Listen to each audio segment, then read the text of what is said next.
Xo'p, aziz obunachilar, navbatdagi avtomobilimiz K5 avtomobiliga propan ustunovka qilib berdik. Ya'ni bunga shu darajada ideal qildik, zavodskiy qildik.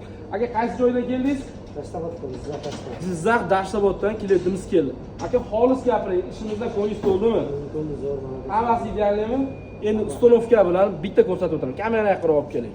Xo'p, bu avtomobilga qilib bergan ishlarimiz ahamiyat berib qo'yasizlar. Birinchi o'rinda doimo zavodskoylikni biz zavodskoylikka urg'u beramiz. Ustunovkamiz ideal bo'lgan, ahamiyat berib har bir mayda detaligacha mehr berganmiz va zavodskiy izolentalarda chotki qilib farsunkalarni ham joylashtirdik. Nordic original reduktor, X original farsunka, original xomitlar, zavodskiy izolentalar xomitlarini ham chotki qilib qo'ydik va bu to'yiga Yevropa gazidan foydalandik. Xudo xolasa, orqa qismiga keladigan bo'lsak, bu avtomobilimizning orqa qismiga mana shunday ideal holatda 61 litrlik kafolatli bo'lgan balonni ustunovka qilib berdik.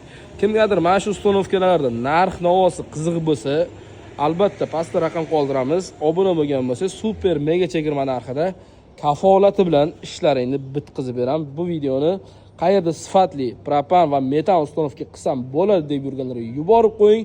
Suv sirkulyatsiyalarini ham pechkadan ideal qilib olganmiz.